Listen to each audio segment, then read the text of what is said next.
Hello, everybody.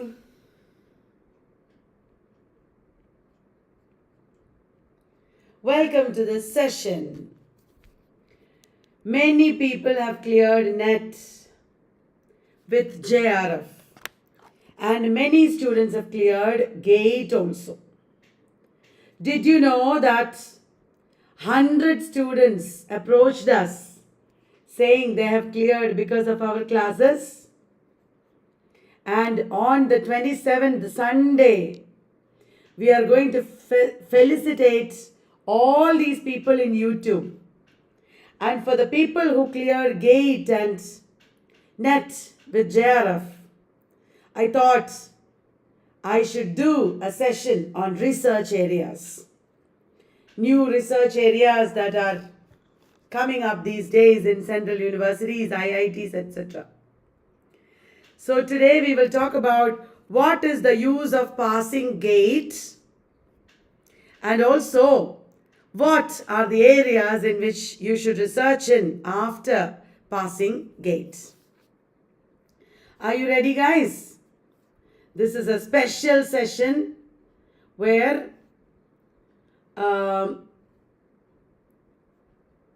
we can talk about what are the uses of passing GATE,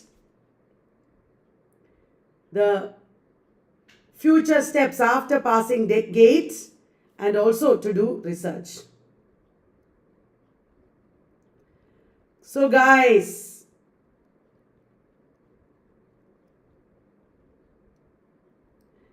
let us move on to two topics today. Humanities.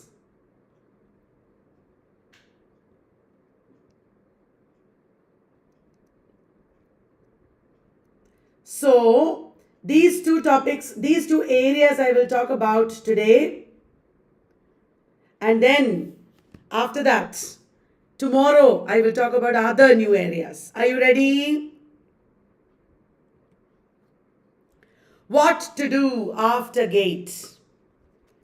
After GATE, what do you do? This is something that many people have been asking me. So I thought I will talk to you about it today.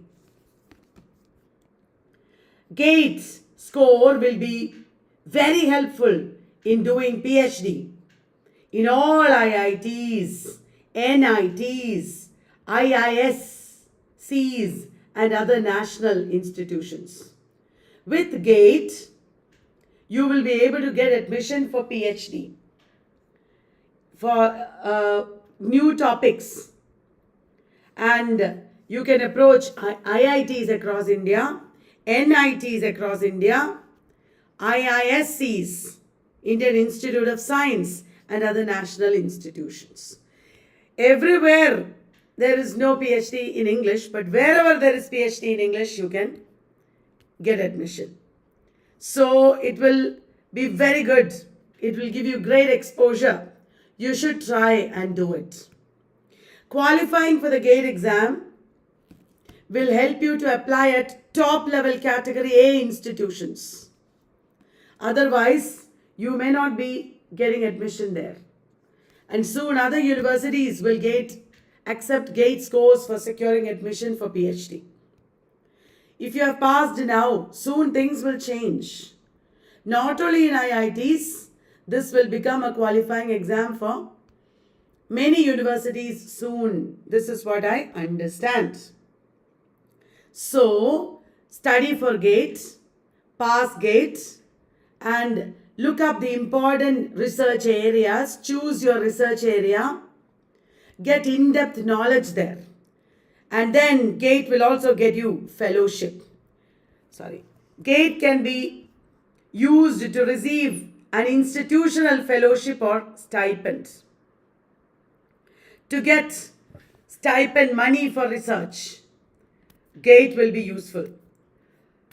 Many people who have crossed JRF age limit may still get stipend because of GATE. That is what I understand.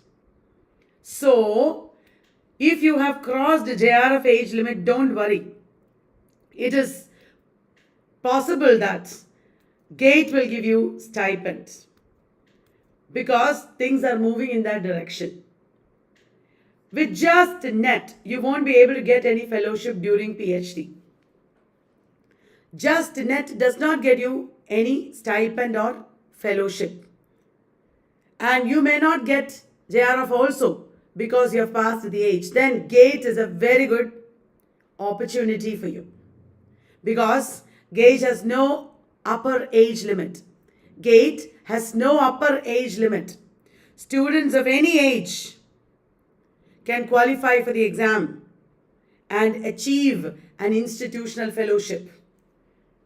It is 25,000 per month, housing rent allowance.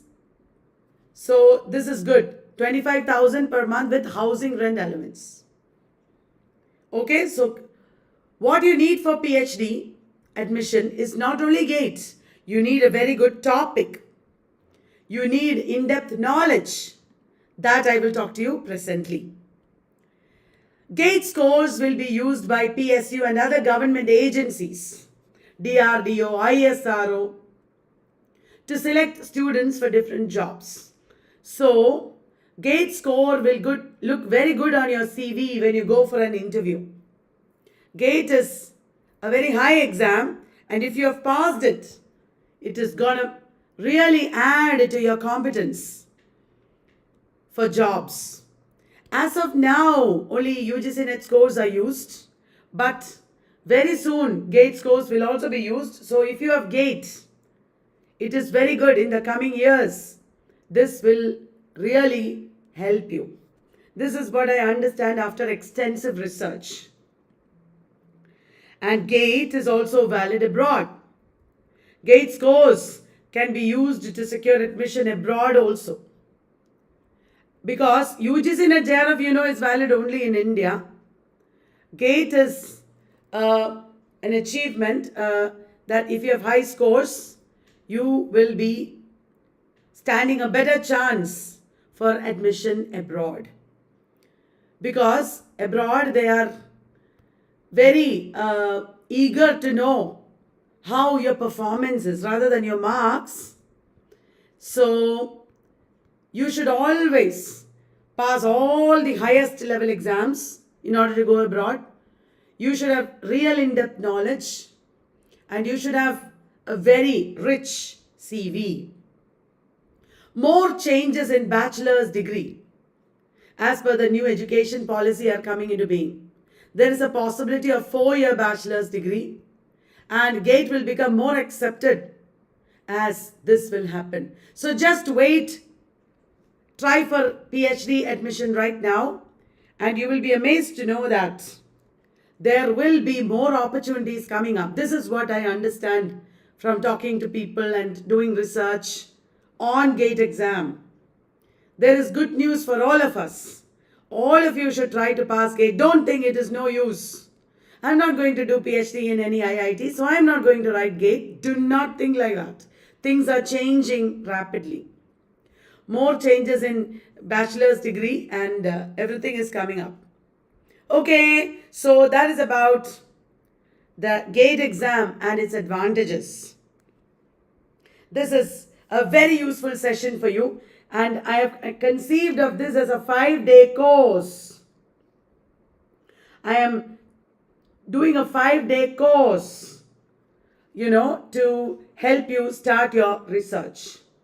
So guys, listen to me. Please read about all the areas that I am going to introduce in these 5 days, Monday to Saturday. And 100 students of tests have passed NET, many with JRF. All of those people plus you together should be doing research in these new areas rather than talking about all the old topics which are no longer of any value. So shall I talk about digital humanities? Yes. What is digital humanities?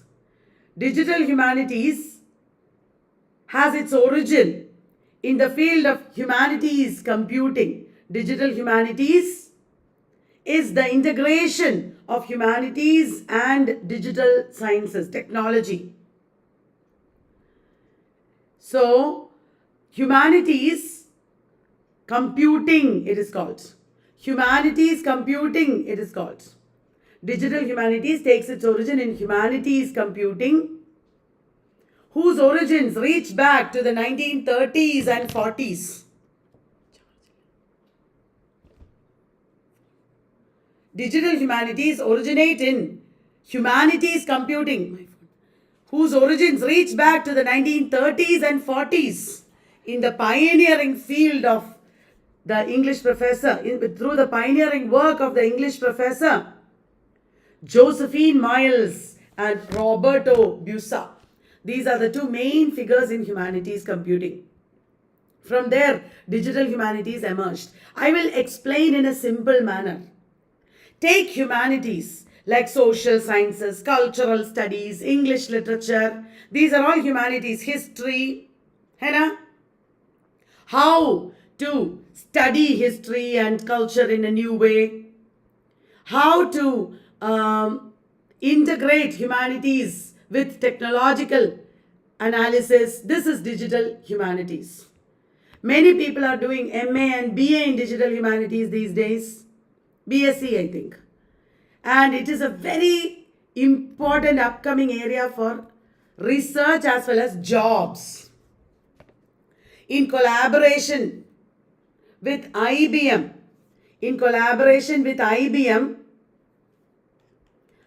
they developed a computer-generated concordance to Thomas Aquinas' writings. Thomas Aquinas' writings, they put digitally.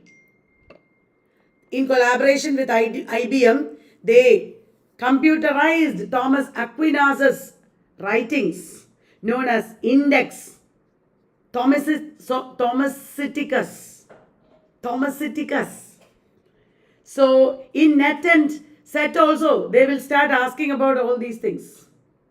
Digitization of resources. How to study humanities resources through digital media. All this will become questions in NET and SET also. The first specialized journal in digital humanities was Computers and the Humanities, which came out in 1966. That is the important journal of digital humanities. Computers and the Humanities. Will you remember? And all these, if you do extra research on, you will get more ideas. Look at this. The major digital text and image archives emerged at the centers of humanities computing in the US. What were they doing? Look, they were looking at all the women writers, and they were archiving it. They were digitizing it. The Rossetti archive, the William Blake archive, all these they developed. So, this has deep relationship with British literature. British literature is part of the archives that they developed and digitized. It is not easy to do it. How do you do it? You have to study. And you can do research on developing these archives and working on it. So suddenly one day, you can't do research in digital humanities. But you have to read about it. You know, after getting JRF, you don't need computer science course always, because some aspects of digital humanities does not need computer sciences. What I'm saying is, start reading about it. Do some course in Udemy or Coursera on digital humanities. You know, because after PhD, you will not only get a PhD, you will also get jobs. And read more about it. Develop your skills also in computer if necessary. And embark into this area. With your knowledge in English literature, you will even get jobs abroad. If you are good at digital humanities. Don't think small. Think big. Think big. And grow out of your limitations. Did you understand? English literature plus digital humanities is a deadly combination. And this is the right time in history. So, for research as well as jobs, please give it a consideration. Do the first steps first, and slowly more and more you will be able to do.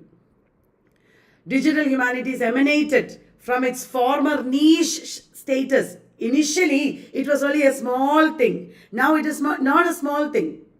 There was a 2009 MLA convention in Philadelphia, and digital humanists made some of the liveliest and most visible contributions. Start presenting papers on digital humanities. Explore it. Do not just look at literature from a conventional perspective. It could be suicidal, because English literature departments in the conventional sense is going out of fashion. We need people with all the new approaches. Did you understand? So, please understand that it is worth it. If you spend some time studying about digital humanities, it is a very good area. One of the 10 areas I'm going to talk about. In these 5 days, I'm going to talk about 10 areas. Any one of these you can choose. And one of these, digital humanities, is a very lucrative area for jobs also. Digital humanities is more than digitization of existing processes. That is not the only thing. Digital humanities is not only about converting existing things and documents into digital form. No, that is not the only thing. It is data driven, answering humanities research problems. There are many research problems in humanities. You can approach it from a multidisciplinary, interdisciplinary, cross-disciplinary approach within the digital realm. It is not as difficult as you think. It is not about programming or anything. It is sometimes only about using apps, and using it properly. Already people have developed apps and things, and how do you use it in your work? That is the thing. Did you understand?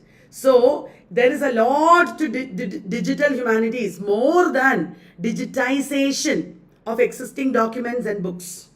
Studies of the physicality of textual witnesses are desirable components to scholarship. Means texts are physical things, and these texts become more useful. They are more conducive to scholarship when you put them in digital technologies. You will be able to study them better. You will be able to analyze them better. I'm so excited about the possibilities that digital humanities are opening up before us. There are so many possibilities for research and work. Maybe some of you could even do an MA in digital humanities. It is worth it. An electronic book, also known as an e-book, is a book publication made available in digital form. That is one small step in digital humanities. Publishing of electronic books is a very common thing these days in digital humanities. How do you do it? Consisting of text, images, or both. How do you transfer your materials into electronic form? Even though you don't know the technology, you should have an idea. Only then you can use somebody who knows technology to help you now. So, that is a very important thing. Google Books, another aspect of digital humanities, previously known as Google Book Search and Google Print, and also Project Ocean. Remember guys, these are all going to help you with NET also. They will ask these things in NET also. It is a service from Google that searches the full text of books and magazines that Google has scanned and converted to text using optical character recognition. So, how do you work in Google Books? What are the requirements? You have to think about it first. You have to research on it. You have to find out what are the requirements and then meet the requirements. Don't sit somewhere in India and study just ancient authors, somehow pass NET, somehow work in a college. That is not your only destiny. That is not your only possibility. Working in some college somehow is not your only possibility. There are so many things happening in this world. Did you understand? So, explore it.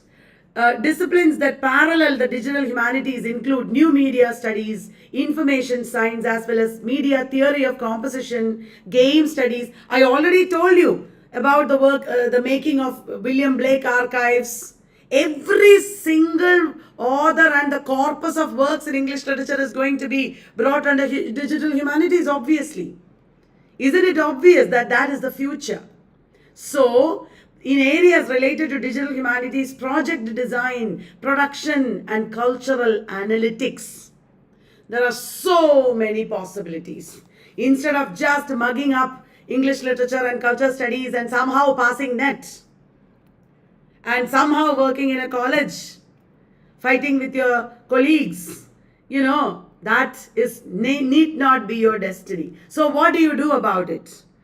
About all these things that I've told you, you should do extra reading and then read more on digital anthropology. What is digital anthropology? Digital anthropology is the study of the relationship between human beings and technology. The anthropological study of the relationship between human beings and technology. Obviously, all this can be research topics also. The field is very new. It has emerged in recent years and it has a variety of names and emphases, so many concepts associated with digital anthropology. We talk about techno-anthropology, and ethnography, digital ethnography, cyber anthropology, so many areas. There are books on it already. So many books are there already. I saw them. I have put them in the slides also. If you are interested, you should start reading up on them and become real scholars in that area and then choose a research topic. With just 1 hour of reading, do not embark on a research, okay? Another very lucrative, area for profession, another professional opportunity for you is data mining. Data mining is the process of finding patterns, correlations, as well as problems within large sets of data and you predict outcomes. There are so many techniques used in data mining. When you use technology in English literature fields, how do you process the data? What are the patterns? What are the challenges? That is data mining. Even small things like we have the students of a university. There are 4,000 students in a university. How do you evaluate them online? How do you analyze their performance online using technology? It will involve data mining. There are so many techniques to process information, to improve relationship. In business sector also data mining is very, very important. Using data and technology, you can work wonders. And it does not require a computer engineer. It requires English literature professionals also. You understand? Because all these things are not done by 100 engineers together. There are also people from humanities, people who teach communication or work with communication also are involved in all this. Your job lies there also. Distant reading. Have you heard of distant reading? It is a very trendy topic these days. Distant reading is an approach in literary studies. It is associated with only literature. Distant reading is associated with literature and it is about applying computational methods in literature, in literary texts. Applying computational methods in literary texts. That is what distant reading is about. And it is related to digital libraries. English literature students have another very lucrative area for profession.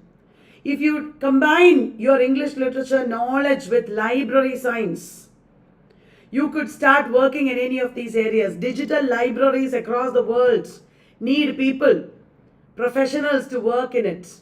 So that is a very useful area for career development as well as research. The working of digital libraries, for example, and also analysis of literary history, literary theory, all that comes within distant reading. Then computational linguistics, that is another branch. It is actually related to linguistics directly. Using computer science in analysis of language, synthesis of language, as well as speech. That is what is called computational linguistics. using computers in analyzing language and speech. Another area is data visualization.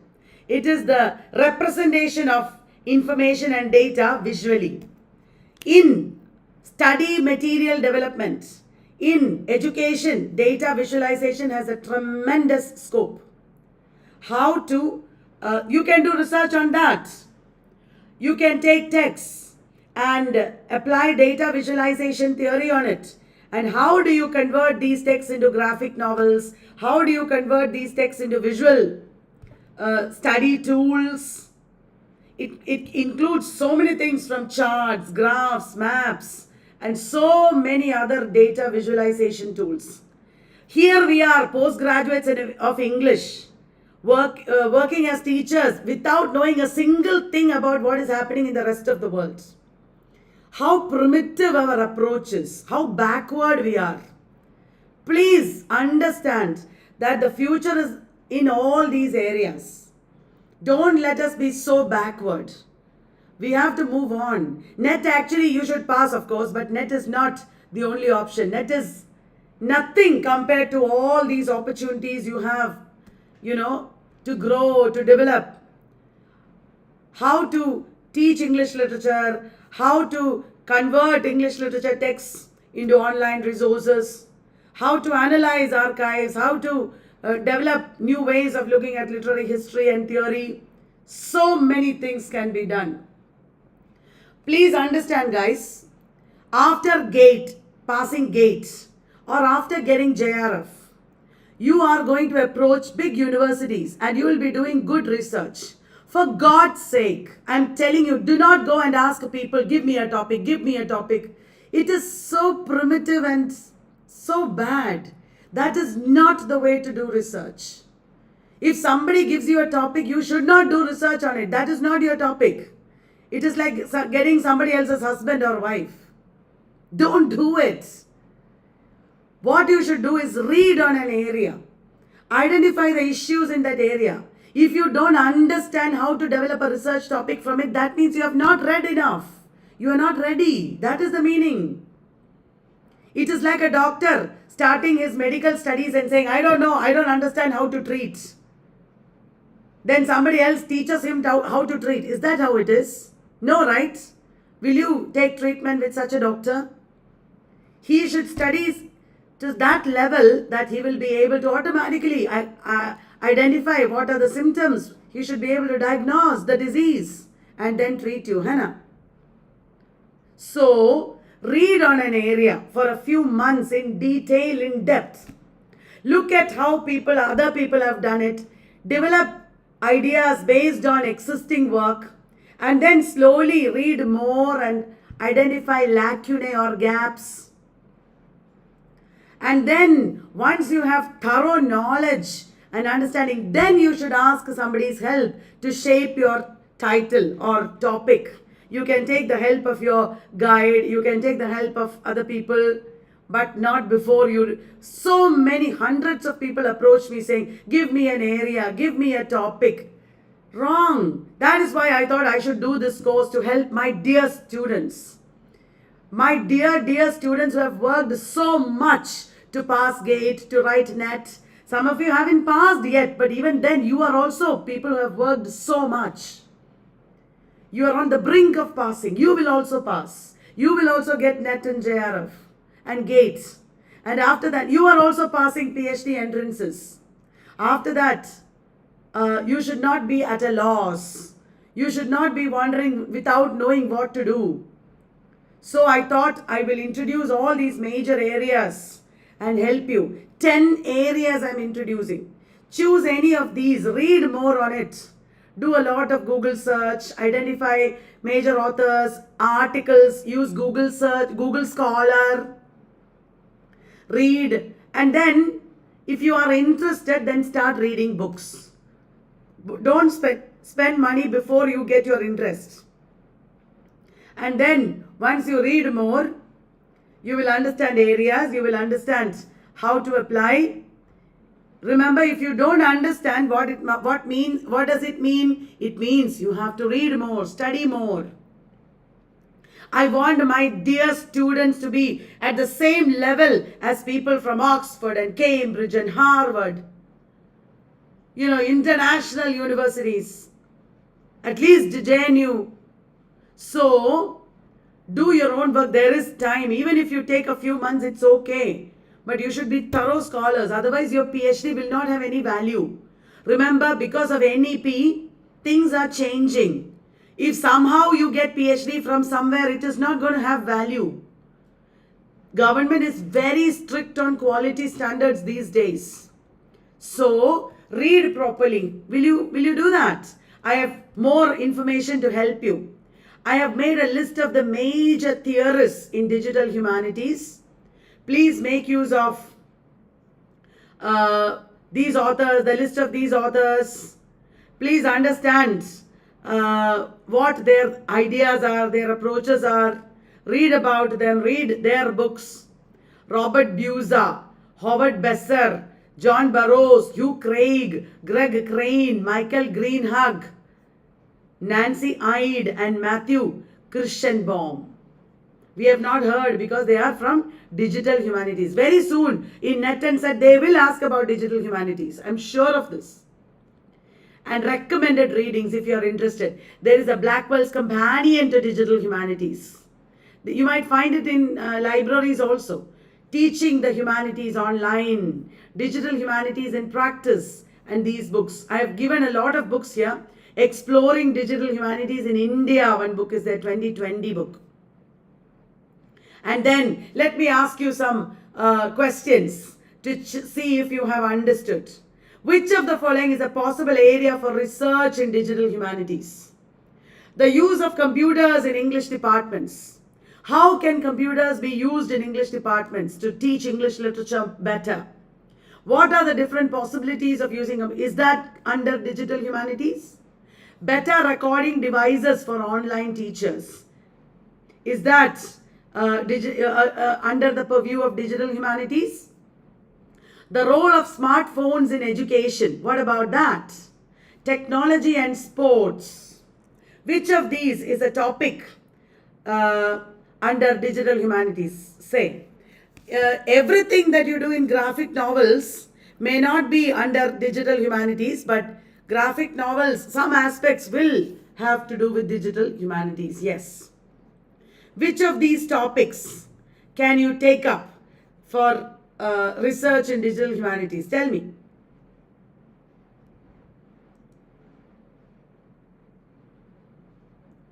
Definitely A. Oh, sorry. Sorry, I messed up. Sorry, it's here. Definitely A is there. How computers can be used in better ways in English departments is definitely an important area in digital humanities. The role of smartphones in education also can be.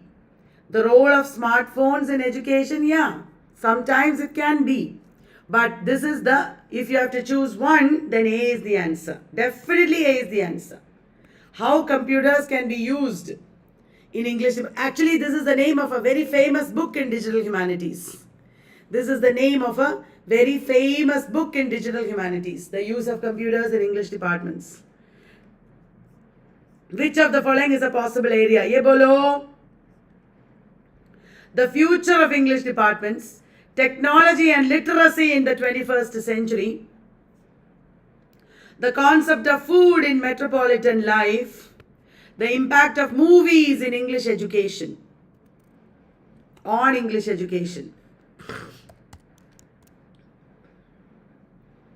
You cannot get JRF in just 3 months. You have to study in depth everything.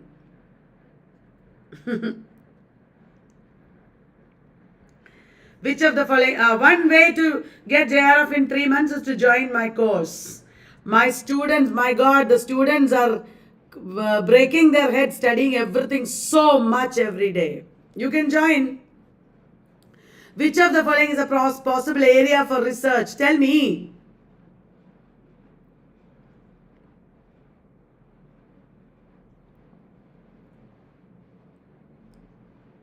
It is Technology and literacy in the 21st century. Correct. Technology and literacy in the 21st century. Actually, that is also the title of a very famous book in digital humanities. It is the title of a famous book in digital humanities. Okay, next. Which of the following is a standardized protocol for tagging digital texts? And it was launched in 1987. Which of the following is a standardized protocol for tagging digital texts?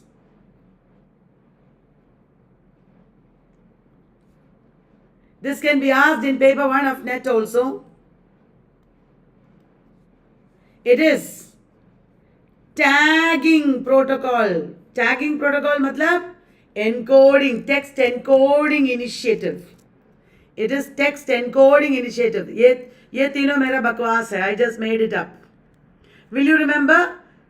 Protocol for tagging digital text. Which of the following journals has been regarded as the first peer-reviewed electronic journal in the humanities? The first peer-reviewed electronic journal in the humanities. Northeast Slet paper I have finished looking up. I can do it one of these days. Yes, I will. Which of the following journals has been regarded as the first peer-reviewed journal? I'll tell you. It is Postmodern Culture. It is an electronic journal, okay? Postmodern Culture is the electronic journal. What is the concept of cultural analytics developed by Lev Manovich? Guess, it is easy. The use of computers in everyday culture, the use of computational methods for analysis of large visual collections, the analysis of culture, the use of computers to analyze students' performance. What is cultural analytics? Bolo, what is cultural analytics? It is, of course, B. Cultural analytics is B. Now, we are moving on to the area of medical humanities. This is another very important area for research, medical humanities. Have you heard of it? Have you read about it? Is there anybody doing research in medical humanities? What is medical humanities? Coined by historians George Sarton and Francis Siegel. I know many people doing research, English literature students doing research in medical humanities. You will be asked about medical humanities also probably in exams. It is a multidisciplinary field embracing the study of medicine through lenses of literature, history, philosophy. Wow! In the study of medicine, literature, history, philosophy, social sciences, etc. are applied. Medicine and bioethics. This is a very important area. Many of my students are already doing research in this area. It was deployed primarily in medical education and training at first. But now in English departments also, many people are doing this research now. The main aim of medical humanities is to instill humanistic values in medical practitioners. Medical humanities attempts to democratize medicine. How to bring medicine to the level of humanities. Doctor-centered, patient-centered, interprofessional approaches, everything are there in medical humanities. These are the main figures. Alan Bleakley. Start with a research paper. Start with some research paper. Before writing research papers, don't do research.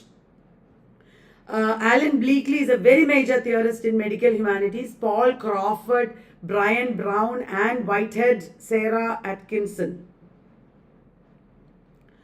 What are these new areas in medical humanities? Look at this, narrative medicine. What is narrative medicine? It is a medical approach that uses patients' narratives in clinical practice.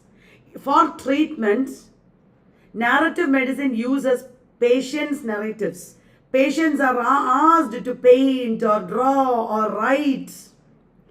And education and narrative writing are used in treatment to promote healing. That is narrative medicine. Very important these days. Then biopolitics. You know, Michel Foucault has talked about it. Biopolitics refers to how administrations and authorities control our biological processes. The political relation, the power relation between authorities and human life. The regulation of biopolitics, already they are asking in exams. How regulation of life happens in a community, how regulation of life, law, etc. leads to certain traits within human life. Biopolitics is related to biomedicine. Biomedicine is mainstream medicine. Biological and physiological applications of medicine. It is so exciting to read about all these areas. It is a very, very trendy area these days. Then bioethics is also related. What is bioethics? It is related to applied ethics that studies philosophical, social and legal issues. Bioethics means applied ethics, the study of philosophical, social, legal issues related to medicine and life sciences, related to science and technology, and related to medicine. What are ethical issues? That are bioethics. Related to biological environment also. Then there is an interesting area called health humanities. That is also a very upcoming area. Health humanities obviously is interdisciplinary again. All these areas are interdisciplinary. It relates to health and humanities, arts, relating to healthcare, or concept of well-being. What is health and what is disease? What is illness? Starting from the definition of health and illness, you have to start. And how all this comes under cultural studies, of course. All this I'm talking about is under cultural studies. Then there is medical anthropology. It is again an interdisciplinary approach to anthropology. It relates to health, environment. It relates to ecology. Medical anthropology is the development of healthcare and medical systems and impact of globalization on human development and medicine. So development studies, again another lucrative area. You can make a lot of money if you are good at development studies, because you can get jobs. And many of my friends, etc., are already working in UN, UNESCO, etc., because of clubbing English literature with these development studies and such trendy topics, trendy areas. So some of my classmates, some of my seniors, some of my students are already working in all these areas. You can also do. If you just read extra, do more work, develop your understanding of these things. Many of you have a shut mind. This is not what I want. I can't do all these things. I don't understand. Give me a topic. This is the problem. You people who go to the UN or UNESCO to work are not like that. Now, I want you to change and be more open-minded. Then your horizons will develop. There is a list of books and authors that I have here like before. Medicine, Health and the Arts. Wow, what an interesting book. Medicine, Health and the Arts. Medical Humanities, an introduction is there. Then Medical Humanities and Medical Education, another work is there. Then narrative medicine, I told you that's a very lucrative area, that's a very important area. Narrative medicine is a very important area. The Edinburgh Companion to the Critical Medical Humanities. Critical Medical Humanities. That is another very important upcoming area. For traditional education in English literature, there is so much competition, very few jobs. Nothing is happening there. For God's sake, you do something different. Explore all these ideas. Otherwise, you will not get very far. That's why I'm saying. Because there is a saturation in NTA NET and all these things. You should try for NTA NET, obviously, yes. But at the same time, explore new areas. So there are so many research areas under culture studies that comes within medical humanities purview. Trauma studies relating to psychology, relating to war, relating to gender, relating to professional areas, relating to refugees and immigrants, relating to diseases, relating to cancer, so relating to drug culture. So many possibilities of doing research in trauma studies. Another research area is aging within medical humanities. Concept of age and youth. How, a very easy topic is depiction of geriatric characters in fiction, in literature or movies. But apart from that, aging and space, you can connect aging and space studies. Aging and trauma, you can connect. You can connect aging and narratives. Narratology, you can connect. Aging and body studies, you can connect. So many possibilities for each of these. Madness and insanity is another research area. A lot of feminists, etc., have already done on hysteria. Madness and insanity in relation to adolescence, in relation to gender, in relation to dislocation and deterritorialization, in relation to violence. Of course, everybody knows pandemic literature. In pandemic literature, you can apply medical humanities. Many people are saying pandemic literature, okay. What in pandemic literature? You have to club pandemic literature with something. Pandemic literature and medical humanities is a good opportunity. Theories of pain, patient testimonies in health humanities, studying patient testimonies. Looking at patient testimony as a text. Illness as narrative and discourse. The visual representation of bodies in art and medical imaging. Like art, medical imaging is a very important area. Medical imaging. You can club it with bioethics if you want. Medical imaging and bioethics you can talk about. And medical imaging and sexuality, gender, many possibilities. Now let us have some fun. Let us have fun. Are you ready, guys? Tell me, which of the following journals is not associated with medical humanities? Is it Literature and Medicine? Hecton International, Journal of Medical Humanities, Kairos. It is. Tell me the answer, just guess. It is Kairos. Kairos is a very important online journal. Please look up all this, okay? It is Kairos. It is an important online journal, but it is not from medical humanities. Who wrote that? This is a very important question. In net also you can get this question. Bolo, who wrote the critical work Illness as Metaphor? The author argues that wrapping disease in metaphors discourages, silences and shames patients. These days, the disability activists are saying, do not couch our disability in metaphors. Do not call us Divyang. That is a metaphor.